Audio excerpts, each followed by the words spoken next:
नमस्कार दर्शकों, मैं doctor Vinod Asudani through literary lens में आपका स्वागत करता हूं। और आज हमने इस महफिल में आमंत्रित किया है हमारे अपने आपके सुपरिचित जाने माने शायर, कवि, साहित्यकार, विद्वान, बैंकर, सोशल एक्टिविस्ट, दार्शनिक, आप समझ गए हैं। नमस्कार राजेश जी। नमस्कार विनोद जी, नमस्कार। बहुत बहुत धन्यवाद आपका। और दोस्तों, आज का ये अंक दो तरह से अपना अलग अर्थ और विशेषता लिए हुए है। थ्रू लिटरेरी लेंस हमने प्रारंभ किया था यह चैनल लिटरेचर को, साहित्य को जन सामान्य तक पहुंचाने के उद्देश्य से मई 2021 राजेश जी 16 मई वो प्रिसाइज डेट थी। हाँ जी। और हमारा पहला वीडियो जो आप लोगों ने देखा है वह था मोहन राकेश का नाटक आषाढ़ का एक दिन। जी, आषाढ़ का एक दिन बहुत ही चर्चित नाटक था। तब से यह सिलसिला निरंतर जारी है। और आज का अंक इसलिए विशेष है राजेश जी कि आज ये 200वां अंक है। जी बिल्कुल विनोद जी, 200 का आंकड़ा छू लिया है हमने। जी, डबल सेंचुरी ये वीडियो, लिटरेरी वीडियोस की कंप्लीट कर रहे हैं। और दूसरी बात, आज का अंक इसलिए भी विशेष है, आप लोग देख पा रहे हैं राजेश जी के हाथ में अभी अभी उनका एक काव्य संग्रह हाल ही में प्रकाशित हुआ है, उसके प्रति आप लोग देख पा रहे हैं, और जिसका शीर्षक है लेकिन फिर भी। हाँ जी हाँ, लेकिन फिर भी राजेश जी की कलम से आई हुई ये चौथी पुस्तक है। इससे पहले 2002 में अधूरा आसमां, जिसमें मेरी भी कुछ गज़लें सम्मिलित थी। उसके बाद वर्जिन वर्सेस सिंधी में से अंग्रेजी ट्रांसलेशन में राजेश जी हमारे साथ थे। और उसके बाद एक सिंधी काव्य संग्रह उनका जेकर नाम से प्रकाशित हुआ है। और ये चौथी पुस्तक है, हिंदी में उनका गजल संग्रह है, श्वेतांशु प्रकाशन दिल्ली से। और आप इसको अमेज़न पर इसकी प्रति प्राप्त कर सकते हैं। और राजेश जी, और एक खास बात, अभी अभी जयपुर में इस काव्य संग्रह का ब्रेल संस्करण का भी विमोचन हुआ है। बिल्कुल। ब्रेल, जैसे कि आप जानते हैं, ये दृष्टिहीनों के पढ़ने लिखने की लिपि होती है। और आप में से बहुत लोग जानते हैं, राजेश जी और मैं, हम लोग भी जन्म से नेत्रहीन हैं। तो हमने ये सोचा कि राजेश जी का ये गजल संग्रह हमारे नेत्रहीन पाठकों तक भी पहुंचना चाहिए, और इसलिए इसकी प्रति ब्रेल में भी आई है। राजेश जी, ई टेक्स्ट में ये बुक शेयर पर साइट है दृष्टिहीनों के लिए, वहाँ भी ये उपलब्ध है बुक शेयर पर। जी बिल्कुल। बाकी तो आप अमेज़ॉन से कर ही सकते हैं। और किंडल पर भी जल्द ही ये आने वाली है। और जल्द ही हम इसका ऑडियो संस्करण भी यूट्यूब पे और बाकी चैनलों पे लॉन्च करने वाले हैं। तो फिलहाल ये अवेलेबल है, अमेज़ॉन पे भी है, बुक शेयर पे भी है, और ब्रेल में भी उद्भव फाउंडेशन जयपुर से आप प्राप्त कर सकते हैं। राइट। तो अब इसमें 56 गज़लें हैं जी, 4 नज़में हैं जी, 3 कविताएं हैं जी, कुछ गीत हैं, कुछ रुबाइयाँ हैं। यानी इस प्रकार से काव्य की अलग अलग विधाओं में राजेश जी ने अपने ख्वाबों ख्यालों को इजहारा है, उनकी अभिव्यक्ति की है। और मैं सबसे पहले बात यहाँ से प्रारंभ करूँगा। राजेश जी, आपने ये जो शीर्षक दिया है जी, सुनने में एकदम से कैची, जिसको कहते हैं, ध्यान चला जाता है कि लेकिन फिर भी। अब ये लेकिन फिर भी, हालांकि निश्चित रूप से इसका प्रतीकात्मक पक्ष भी है, बिल्कुल, साहित्यिक पक्ष भी है, फिर भी मैं चाहूँगा कि इस शीर्षक पर थोड़ा सा प्रकाश डालें। हाँ मित्रों, ये सही बात है। जब भी हम कोई संकलन प्रकाशित करते हैं तो एक उसमें मुद्दा होता है कि इसका शीर्षक क्या दिया जाए जो सबको एक तो समझ में आए और अपील करे विनोद जी, उनके और छोटा भी हो। बिल्कुल, मैंने भी 2-4 शीर्षक सोचे, लेकिन फाइनली जो एक गज़ल है मेरी कि खूब नमी है लेकिन फिर भी, यानी इस गजल का ये रदीफ है, बहुत खूबसूरत। तो मैं ये कहूँगा, इससे बातचीत को हम लोग आगे बढ़ाएं। इससे पहले लेकिन फिर भी जो शीर्षक वाली गजल है, जो टाइटल गजल जिसको कहूँगा, उसके 2-4 शेर जरूर आप हमारे साथ शेयर करें। जरूर मैं आपको बताता हूँ। तो वही गजल, जैसा मैं कह रहा था कि ये गज़ल है, कुछ शेर इसके मुलाहिज़ा हूँ कि खूब नमी है लेकिन फिर भी आग लगी है, लेकिन फिर भी जीवन अपना यूं सोचो तो, जीवन अपना यूं सोचो तो बंद घड़ी है, लेकिन फिर भी वाह वाह, जीवन अपना यूं सोचो तो बंद घड़ी है, लेकिन फिर भी दूर गए सब जग के वासी, पास खड़ी है, लेकिन फिर भी गिरता उठता फिर चलता हूँ, गिरता उठता फिर चलता हूँ, हाथ छड़ी है, लेकिन फिर भी। और माँ की आंखों में आंसू क्यों, माँ की आंखों में आंसू क्यों, गोद भरी है, लेकिन फिर भी कितनी सांसें सदमे कितने, वाह वाह, कितनी सांसें सदमे कितने, बात सही है, लेकिन फिर भी दुनिया से वो हारे क्यों कर, वो लड़की है, लेकिन फिर भी वाह वाह वाह, दुनिया से वो। और रास्ते मंदिर को जाते हैं, वो चलती है, लेकिन फिर भी खूब नमी है, लेकिन फिर भी आग लगी है, लेकिन फिर भी। बहुत खूबसूरत, बहुत ही सुंदर गजल आपने कही है। और तो जिसका जो रदीफ है जी, मनोज जी, जी, और जैसा जी। कि आप तो रदीफ के कायल हैं, तो रदीफ के जो इसमें जो महत्व है, और फिर मुझे लगा कि पूरी किताब को ही अगर हम लेकिन फिर भी का शीर्षक देंगे तो कहीं ना कहीं श्रोताओं के, पाठकों के मन तक ये बात पहुंचेगी। और जैसा कि हम बातचीत भी करते आए हैं कि इंसानी जीवन में जो है कंट्राडिक्शंस का सह अस्तित्व, विरोध का सह अस्तित्व, विरोधाभास नहीं विनोद जी, जी जी एक्चुअल विरोध, कंट्राडिक्शन, भास नहीं होता विरोधों का, विरोध होते हैं। जी जी, और दो से अधिक भी चीजें जो आपस में मेल नहीं खाती, वो भी इंसान के मनोमस्तिष्क में और जीवन में बराबर का महत्व रखती हैं। यानी कंट्राडिक्शंस कोएग्जिस्ट इन जी, एग्जिस्टेंस। बिल्कुल, दे डोंट कैंसिल आउट।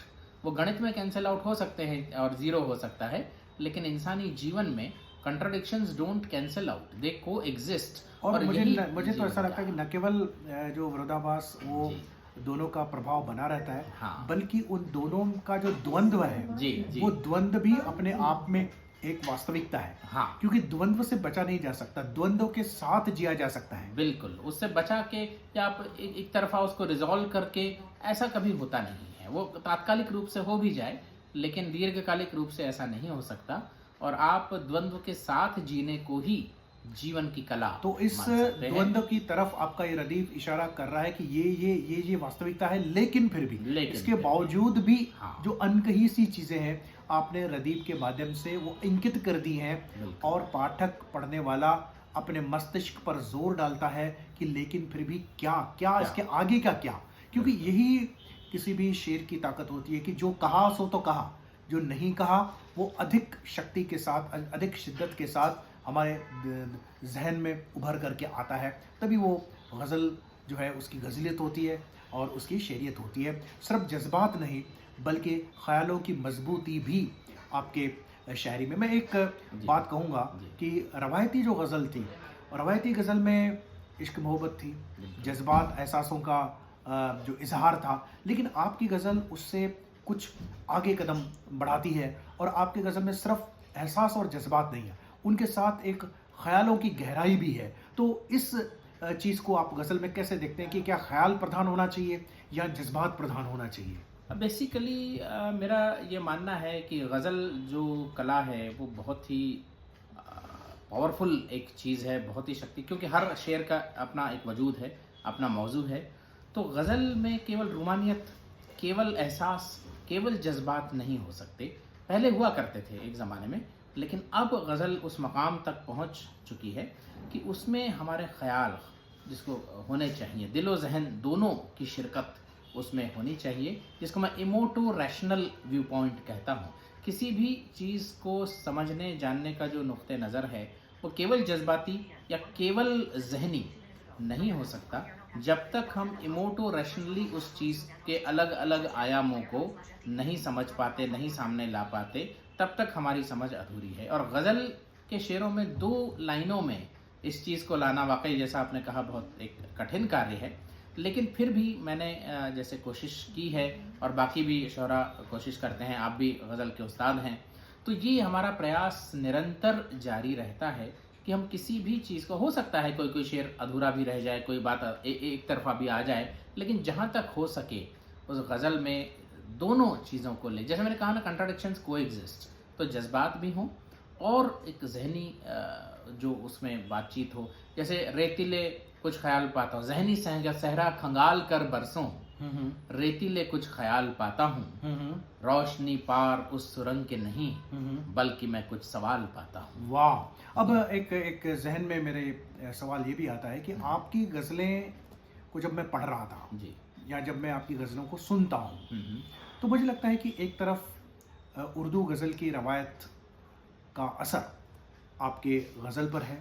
आप जिस तरीके के शेर कहते हैं, ऐसा लगता है कि एक मजा हुआ उर्दू का शायर बोल रहा है, और आपके गज़लों में उर्दू के कई सारे लफ्ज़ हमें दिखाई देते हैं। और दूसरी तरफ हिंदी गज़ल की परंपरा का प्रभाव भी आपकी गज़ल पर देखा जा सकता है। ये दोनों प्रभाव बिल्कुल, यानी जिसको कहते हैं ना, स्पष्ट रूप से आपके गज़लों में नुमायाँ हुए हैं और वो देखे जा सकते हैं। तो किस प्रकार से आप एक तरफ उर्दू के गज़ल का उंगली थामे हुए हैं और दूसरी तरफ हिंदी के गज़ल जो दुष्यंत कुमार से होती हुई, हनुमंत नायडू से साहब से होती हुई आप तक पहुंची है, तो ये दोनों का एक मिश्रण, एक बहुत ही सुंदर मिश्रण हमें आपकी गज़लों में मिलता है। उर्दू के शब्द भी मिलते हैं और हिंदी के शुद्ध शब्द भी मिलते हैं। जी विनोद जी, बिल्कुल सही बात कही आपने। मैं सोचता हूँ कि बेसिकली गज़ल जो विधा है वो एक हिंदुस्तानी ज़बान की विधा है, ना तो ये खालिस उर्दू की बात है, ना ही। और आप देखें तो मेरे ख्याल से भाषाएं भी नहीं हैं, हमने आजकल शायद कंपार्टमेंटलाइज कर दी हैं चीज़ें, लेकिन गंगा जमुनी तहजीब जो हमारे यहाँ कायम रही है, उसमें हिंदुस्तानी जो हमारी ज़बान है, जिसमें कुछ शब्द अरबी फ़ारसी से भी आए हैं और कुछ शब्द संस्कृत से भी आए हैं, पंजाबी गुजराती सिंधी से भी आए हैं, तो इस तरह की मिली जुली ज़बान जो है, जिसको हिंदुस्तानी ज़बान कहा जाना चाहिए, लेकिन आज हम ये अब त्रासदी है बड़ी कि हम उसको उर्दू और हिंदी में हमने हमने हमने तकसीम कर दिया है, बांट दिया है। और मुझे लगता है कि तो आप जैसे जो शायर हैं, जी, जो इस गंगा जमुना तहजीब को अपनी शायरी में जिंदा रखे हुए हैं, आप लोग जोड़ने का काम करते हैं, बिल्कुल। आप भाषाओं को करीब लाने का काम करते हैं, दिलों को करीब लाने का काम करते हैं। बिल्कुल, क्योंकि उर्दू हाईली पर्शियनाइज्ड अरबी फ़ारसी वाली उर्दू यहाँ किसी के समझ में नहीं आएगी, शुद्ध संस्कृत वाली हिंदी भी यहाँ किसी के समझ में नहीं आएगी। यहाँ जो ज़बान समझ में आएगी पूरे भारत में, वो है हिंदुस्तानी ज़बान, और उसी में हमको लिखना पढ़ना चाहिए, ऐसा मेरा मानना है। और इसलिए मेरी गज़लों में, मेरी रचनाओं में भी आपको ये दोनों तरह के शब्द मिलेंगे, और वो गज़ल लेती चलती है दोनों चीज़ों को। बिल्कुल, आप गज़ल के तो बहुत उम्दा शायर हैं। इसके अलावा इस संग्रह में लेकिन फिर भी जिसका नाम है, जी। इसमें कुछ नज़में भी हैं। हाँ जी। और नज़में अपना एक अलग असर सुनने पढ़ने वालों पर छोड़ती हैं, और ख़ास करके एक नज़्म की ओर मैं ख़ास इशारा करूँगा जी, जी। कि एक नज़्म थी कि कौन कहता है कि हाँ। मोहब्बत की ज़ुबान होती है, हाँ, हुँ?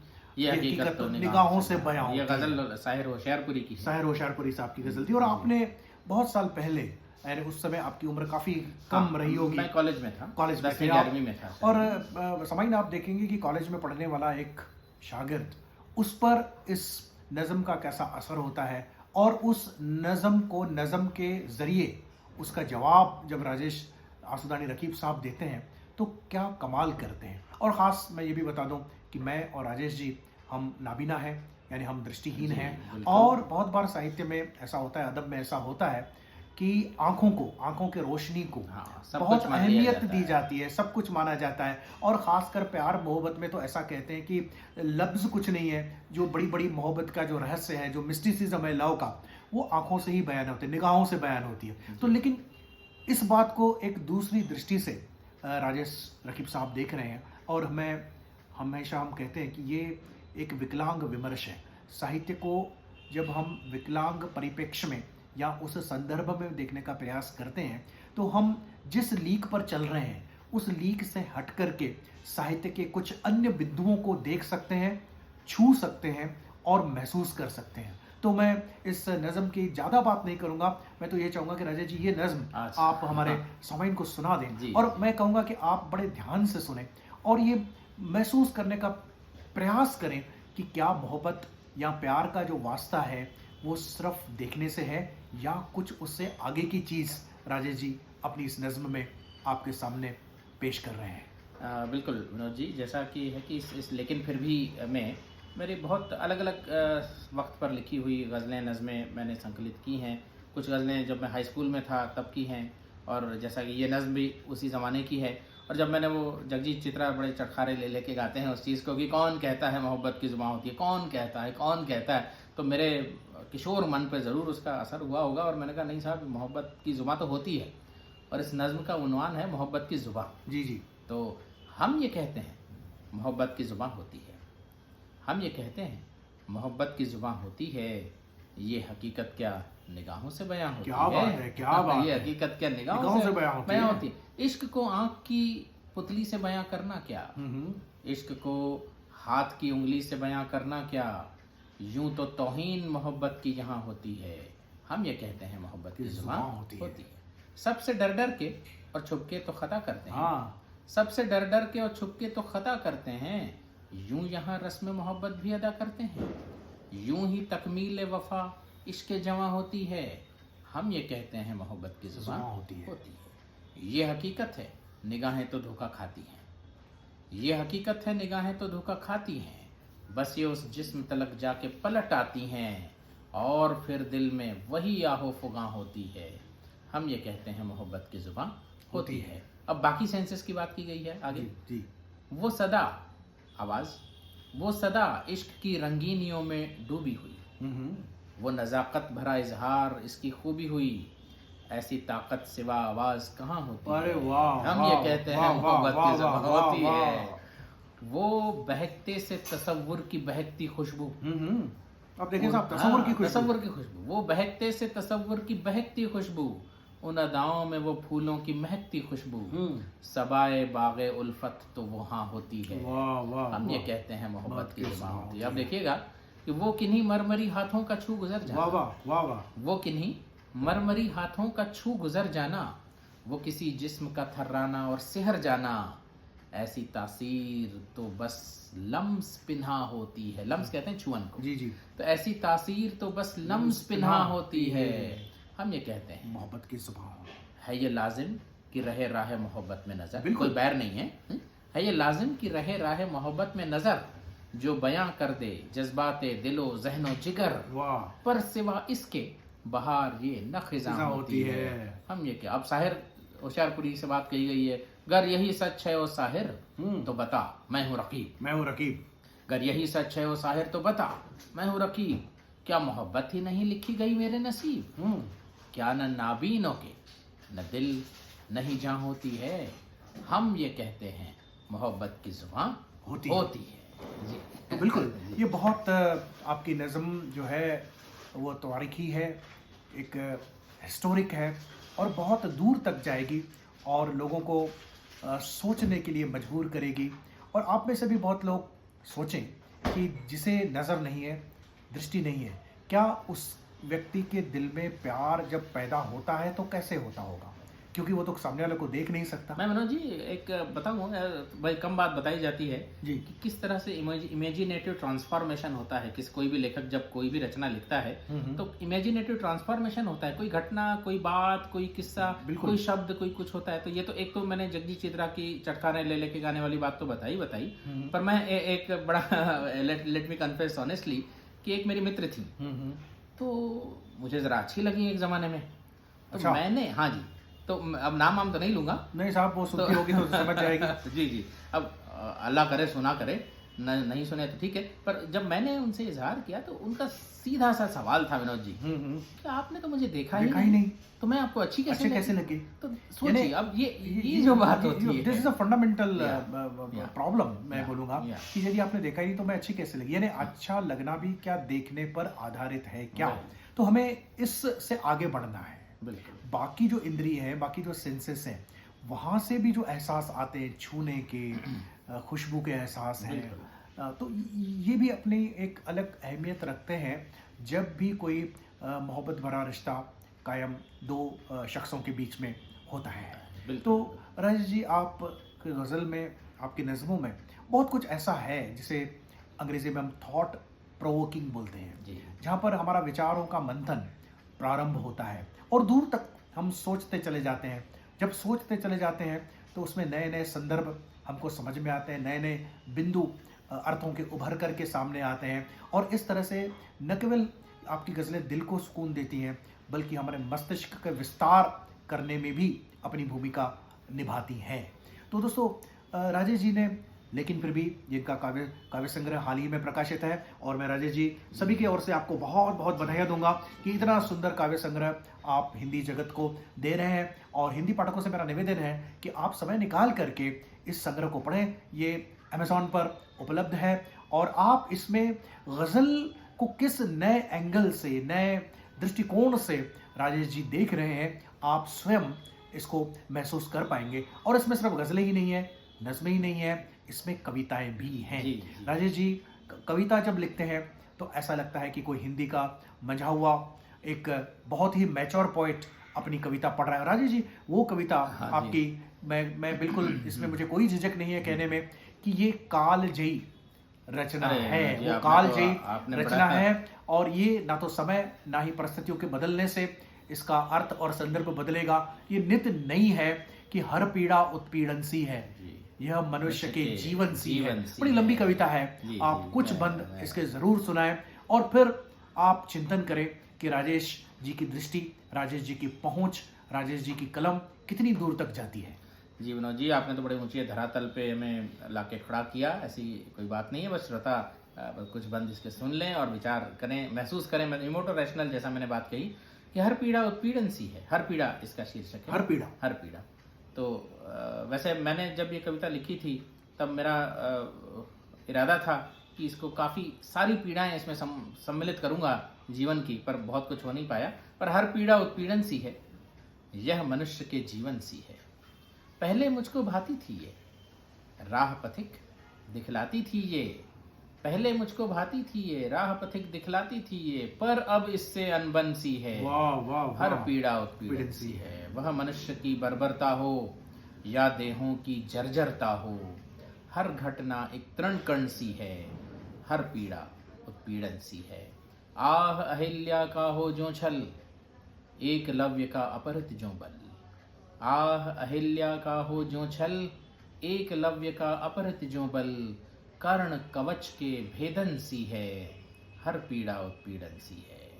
एक अबला का चीर बढ़ाया, पर कितनों के पास तू आया। एक अबला का चीर बढ़ाया, पर कितनों के पास तू आया। तुझसे नम्र निवेदन सी है, हर पीड़ा उत्पीड़न सी है। बिखरे सारे वस्त्र पड़े हैं, घेर श्वान चहु ओर खड़े हैं। एक बालिका मर्दन सी है, हर पीड़ा उत्पीड़न सी है। हर पीड़ा उत्पीड़न सी है। बिन बरसा हो सावन जैसे, मिल जाने पर बिछड़न जैसे। दिल की अंतिम धड़कन सी है, हर पीड़ा उत्पीड़न सी है। हर पीड़ा उत्पीड़न सी है। बहुत खूब। और मैं बाकी पूरी कविता के लिए तो आपको किताब लेनी पड़ेगी। किताब लेनी पड़ेगी और इस पूरी कविता पर अगर आप चर्चा सुनना चाहते हैं, इस पर जी, हमारा हाँ, वीडियो बिल्कुल, थ्रू लिटरेरी जी, लेंस जी, पर जी, उपलब्ध बिल्कुल है। और इससे पहले जो आपने नज्म सुनी कि हम ये कहते हैं उस कि पर भी मोहब्बत है। को ज़बां होती है, उस पर भी एक सेपरेट वीडियो जी। थ्रू लिटरेरी लेंस पर जाएं और वो वीडियो सुने और उसका आनंद लें। बिल्कुल। तो दोस्तों, राजेश जी बहुत कुछ लिखते हैं, बहुत गहराई से लिखते हैं और ऊंचे मयार का वो लिखते हैं।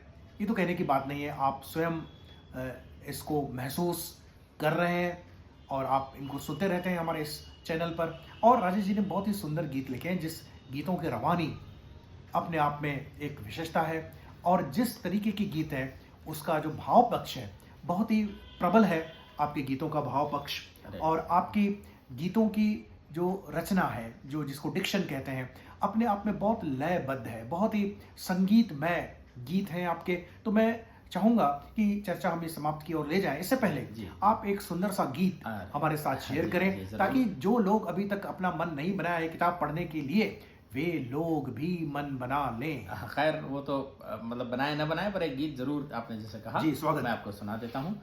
आज हवा भी चुपके चुपके वाह आई मेरे आंगन में। वाह वाह, आई मेरे आंगन में। आज हवा भी चुपके चुपके आई मेरे आंगन में।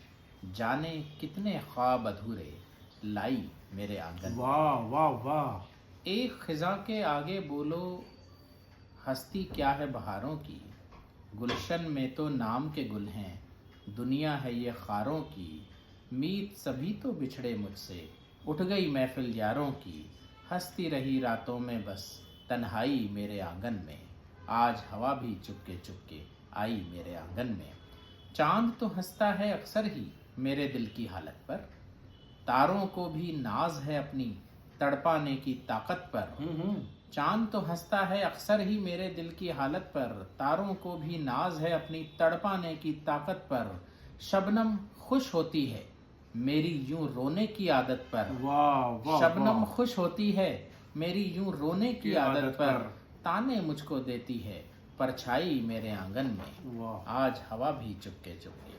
दर्द हजारों हैं दिल में पर आंखों में बरसात नहीं, गुलशन में तासीर कहाँ अब, सावन में वो बात नहीं, दिन भी अब वो दिन तो रहे ना, रात भी अब वो रात नहीं, पहले किसी चलती ना पुरवाई मेरे आंगन में। वाह वाह। और अंतिम बंद है, घोर घटाएं जब घिराई छेड़ गई एक नगमा सा, मुझको फिर एक ठेस लगी और दिल को पहुंचा सदमा सा।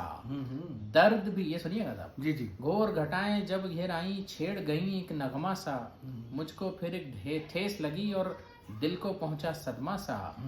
दर्द भी डर के दिल में छिपा था, गम भी था कुछ सहमा सा, याद तेरी जब खुद मैंने दफनाई मेरे आंगन में, वाह वाह। आज वाह, हवा वाह, भी वाह, वाह, चुपके वाह। चुपके आई मेरे आंगन में। तो श्रोता, आपने देखा कि इस गीत में जो लयबद्धता है, जो रवानी है, जो संगीत है और शब्द और अर्थ का जिस तरीके से ताना बाना बुना गया है, वो अपने आप एक कलात्मक अभिव्यक्ति का नमूना है। और राजेश जी को हम सभी की ओर से साधुवाद देते हैं, इनको बधाइयाँ देते हैं कि इतनी सुंदर किताब, इतना सुंदर काव्य संग्रह आपके यहाँ, आपकी कलम से आया है। बहुत इंतज़ार करना पड़ा हमको आपकी हिंदी संग्रह का। 2002 में अधूरा आसमां के बाद 2024, 22 वर्ष का इंतज़ार, बहुत बड़ा, बहुत लंबा इंतज़ार होता है और हम अपेक्षा करेंगे। इस मामले में मैं अपना थोड़ा जी, जी। जाती एक मेरा नजरिया है जी। शायद श्रोताओं को पसंद आए या आपको भी आए ना आए मुझे नहीं पता, पर मैं ये सोचता हूँ कि लेखन आजकल बहुत बहुतायत में हो रहा है जी जबकि लेखक को तभी लिखना चाहिए जी। जब वो अंदर से उसको एक मजबूर ना हो जाए, आंदोलित, जब तक अंदर से आंदोलित हो जाए। अंदर से जब तक आंदोलित ना हो जाए। नहीं तो आज हम सुनते हैं, चाहे सोशल मीडिया हो चाहे कहीं भी हो, लोग हर घंटे कुछ ना कुछ लिख के अपना डालते रहते हैं और जो भी होता है।